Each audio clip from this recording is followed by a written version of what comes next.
দেওয়ার সুপারিশ ১৭তম লোকসভা ভেঙে দেওয়ার সুপারিশ। রাষ্ট্রপতির কাছে ইস্তফা দিলেন নরেন্দ্র মোদী, পদত্যাগপত্র গ্রহণ করলেন রাষ্ট্রপতি দ্রৌপদী মুর্মু। ৮ই জুন প্রধানমন্ত্রী পদে শপথ নিতে পারেন নরেন্দ্র মোদী।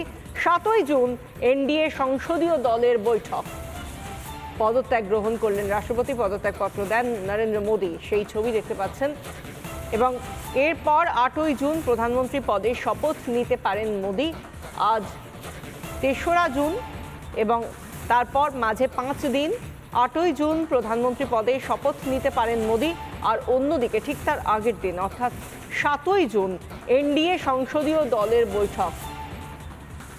সংসদীয় দলনেতা কে হবেন সেদিন তা নিয়েও সিদ্ধান্ত নেওয়া হতে পারে ৭ই জুন এই বৈঠক থেকেই, এমনই এখনো পর্যন্ত যা খবর পাওয়া যাচ্ছে তাতে জানা যাচ্ছে। সংসদ ইতিমধ্যেই ভেঙে দেওয়ার সুপারিশ, ১৭তম লোকসভা ভেঙে দেওয়ার সুপারিশ করা হয়েছে। রাষ্ট্রপতির কাছে ইস্তফা দিলেন নরেন্দ্র মোদী। ৮ই জুন প্রধানমন্ত্রী পদে ফের শপথ নেবেন নরেন্দ্র মোদী। ৭ই জুন এনডিএর বৈঠক রয়েছে, এনডিএ সংসদীয় দলের বৈঠক রয়েছে। আমরা এই নিয়ে কথা বলবো, আমাদের সঙ্গে রয়েছেন সরাসরি আমাদের প্রতিনিধি কিশলয় মুখার্জি। কিশলয়, এই দুটো দিন, আজকের পর থেকে এই দুটো দিনের দিকে মানুষের নজর থাকবে, গোটা দেশের মানুষের নজর থাকবে ৭ই জুন এবং অবশ্যই তারপর ৮ই জুনের দিকে। একেবারে বিশাখা, ৭ই জুন এবং ৮ই জুন অত্যন্ত গুরুত্বপূর্ণ দুটো তারিখ। প্রথম কথা, ৮ তারিখ সম্ভবত আবারও শপথ গ্রহণ অনুষ্ঠান হতে চলেছে, অর্থাৎ এইবারের যে লোকসভা এই মুহূর্তে দাঁড়িয়ে ভারতের মানুষ ভোট দিয়ে চয়ন করলেন সেই লোকসভা ৮ তারিখ হয়তো শপথ গ্রহণ হবে। সেই লোকসভার মন্ত্রিসভা যারা থাকবেন তাদের প্রধানমন্ত্রী নরেন্দ্র মোদী হয়তো আবারও প্রধানমন্ত্রী হিসেবে শপথ গ্রহণ করবেন। তার আগে ৭ তারিখ ক্যাবিনেট মিটিং হবে, সংসদীয় বৈঠক হবে, অনেকগুলো গুরুত্বপূর্ণ বৈঠক হবে। কিন্তু আজকের দুটো বৈঠক, আজকের ১ নম্বর এনডিএ বৈঠক, যে এনডিএ বৈঠকে যোগ দিতে ইতিমধ্যেই দিল্লিতে পৌঁছেছেন নীতিশ কুমার এবং চন্দ্রবাবু নাইডু। টিডিপির চন্দ্রবাবু নাইডু এবং জেডিইউ এর নীতিশ কুমার, তারা ইতিমধ্যেই পৌঁছেছেন। দুজনেই এনডিএর সদস্য এবং দুজনেই গতকাল রাত্রি থেকে আজ পর্যন্ত বারবার টিডিপির তরফ থেকে স্পষ্ট লিখেই দেওয়া হয়েছে তাদের সোশ্যাল মিডিয়া অ্যাকাউন্টে, এবং চন্দ্রবাবু নাইডু নিজেও বলেছেন এবং লেটার অফ সাপোর্টও দিয়েছেন যে আমরা স্পষ্টতই এনডিএর সঙ্গে রয়েছি এবং দৃঢ়ভাবে রয়েছি, স্ট্রংলি আমরা রয়েছি, এমনটা তিনি বলছেন। অন্যদিকে জেডিএস এর নীতিশ কুমার, তিনি নিজে সরাসরি কিছু বলেননি। তাকে মিডিয়া প্রশ্ন করাতে যে আপনি কি এনডিএর সাথেই আছেন, তো তিনি কোনো উত্তর দেননি। কিন্তু তার বেশ কয়েকজন সাংসদ, বিধায়ক, তারা মিডিয়ায় মুখ খুলেছেন। তারা বলেছেন যে নীতিশ কুমার এনডিএর সঙ্গেই রয়েছেন। যদিও যে বিমানে করে নীতিশ কুমার আজকে পৌঁছেছেন দিল্লিতে, সেই বিমানেই ছিলেন তেজস্বী যাদব, আরজেডির লালু পুত্র তেজস্বী। তিনি এই মুহূর্তে ইন্ডি জোটের অন্যতম একজন মুখ এবং তিনিও ছিলেন সেই বিমানে। একই বিমানে দুজনে ছিলেন, পাশাপাশি বসেছিলেন। প্রথমে আগে পিছনে বসেছিলেন, তারপর পাশাপাশি বসেছিলেন। অর্থাৎ এইখানে দাঁড়িয়ে একটা জল্পনা সৃষ্টি হচ্ছে যে এই প্লেনের মধ্যে কি কথা হলো দুজনের মধ্যে, এবং তারপর নীতিশ কুমার কেন বলছেন না স্পষ্টভাবে যে তিনি এনডিএর সঙ্গে রয়েছেন। কিন্তু অন্যদিকে আবার তেজস্বী যাদবের তরফ থেকে বলা হলো বিমান থেকে নেবে যে এবার দেখুন কি হয়। যদিও নীতিশ কুমারের দলের তরফ থেকে জানানো হচ্ছে এনডিএর সঙ্গেই সম্পূর্ণ সমর্থন রয়েছে। তাই আজকের দুটো বৈঠক, এনডিএর বৈঠক এবং ইন্ডি জোটের বৈঠকের দিকে নজর রয়েছে গোটা দেশের, কারণ এই দুটো বৈঠক অত্যন্ত গুরুত্বপূর্ণ। সংখ্যাতত্ত্ব বলছে এনডিএ সরকার মেজরিটি ক্রস করেছে, ২৭২ ক্রস করেছে এবং তারাই সরকার গড়বে। কিন্তু অপরদিকে ইন্ডি জোটের তরফেও সম্পূর্ণ চেষ্টা চালানো হবে কাউকে যদি, কোনো দলকে যদি ভাঙিয়ে নিয়ে নিজেদের দিকে আনা যায় এবং তাদের সমর্থন পাওয়া যায়, সেই দিকে নজর গোটা দেশের। বিশাখা।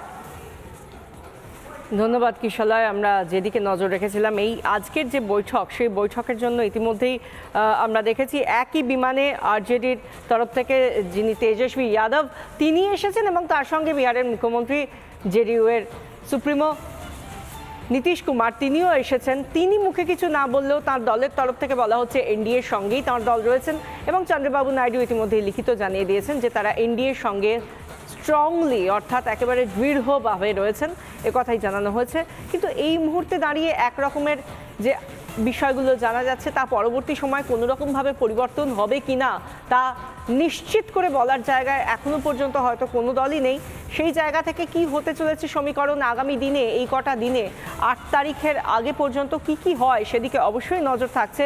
কিন্তু ইতিমধ্যে আমরা যে ছবি দেখাচ্ছি, নরেন্দ্র মোদী তিনি ইতিমধ্যেই তার ইস্তফাপত্র দিয়েছেন রাষ্ট্রপতি দ্রৌপদী মুর্মুর কাছে। সেই ইস্তফা গ্রহণ করেছেন রাষ্ট্রপতি।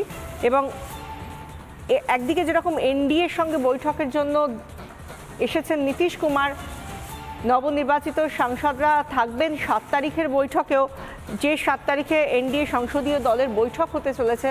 আর 8ই জুন শপথ নিতে পারেন প্রধানমন্ত্রী পদে নরেন্দ্র মোদী।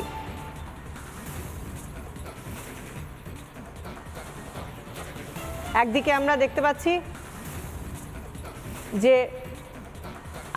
দেখতে পাচ্ছি রাষ্ট্রপতির কাছে ইস্তফা দেওয়ার পরে সেই ছবি রাষ্ট্রপতির সঙ্গে নরেন্দ্র মোদীর, এবং একই সঙ্গে আমরা দেখতে পাচ্ছি জগদীপ ধনখড় উপরাষ্ট্রপতি, তার সঙ্গে নরেন্দ্র মোদীর ছবি।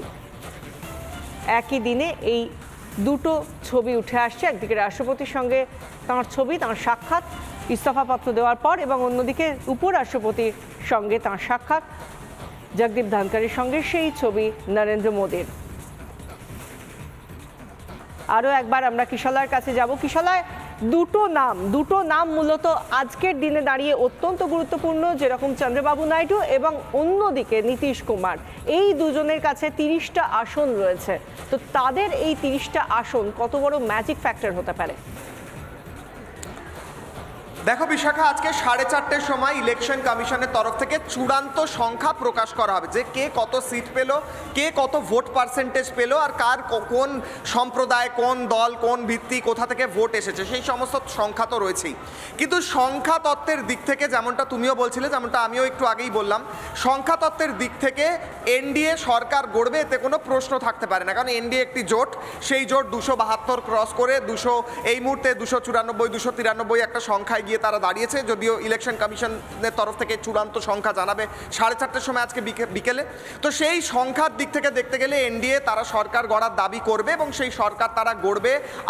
আগামী 8 তারিখ প্রধানমন্ত্রী নরেন্দ্র মোদী আবার শপথ গ্রহণ করবেন, এমনটাই সাধারণ ন্যাচারাল ওয়ে অফ ফ্লোতে, ন্যাচারাল ওয়েতে এমনটাই হওয়ার কথা।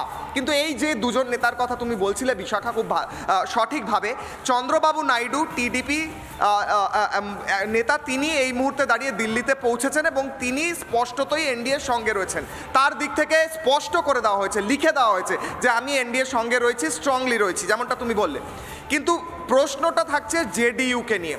নীতিশ কুমারের আগে বেশ কয়েকবার পাল্টি খেয়েছেন। বিহারে অনেকেই তাকে পাল্টু চাচু বলেন, এটা বলা হয়ে থাকে সাধারণত স্থানীয়ভাবে, কারণ তিনি অনেকবার দল বদল করেছেন। সেই ব্যক্তি আবারও দল বদল করবেন কিনা সেই নিয়ে একটা সন্দেহ বেশ কিছু মানুষের মধ্যে বিহারে রয়েছে। এমনকি ন্যাশনাল ক্যাপিটাল অর্থাৎ দেশের এই মুহূর্তে দাঁড়িয়ে দিল্লি, যেখানে সবচেয়ে বেশি রাজনৈতিক টালমাটাল বা উত্তপ্ত পরিস্থিতি, একদিকে বৈঠক চলছে, একদিকে এই নেতা ওই নেতাকে ফোন করছেন, কেউ কাউকে মানিয়ে নেওয়ার চেষ্টা করছেন। তাই ওই প্লেনের ভেতর, যে প্লেনে করে বিহার থেকে দিল্লিতে পৌঁছেছেন নীতিশ কুমার এবং তেজস্বী যাদব, সেই প্লেনের ভেতর তেজস্বী যাদব এবং নীতিশ কুমারের পাশাপাশি বসে কি কথা হয়েছে সেটা অত্যন্ত গুরুত্বপূর্ণ। আজকে এনডিএ বৈঠকের পর নীতিশ কুমার কি বলবেন সেটা অত্যন্ত গুরুত্বপূর্ণ।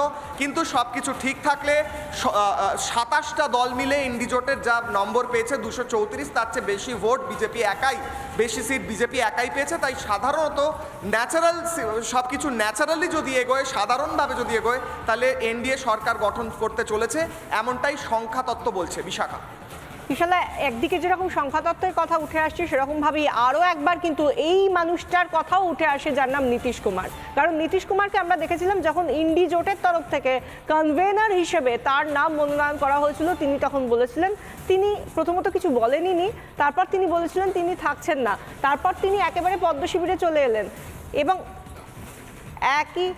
একই সঙ্গে তারপরে এখন তিনি কোনখানে রয়েছেন তিনি নিজে মুখে কিছু বলছেন না, কিন্তু জেডিইউতে তিনি জেডিইউ এনডিএর সঙ্গে থাকার কথা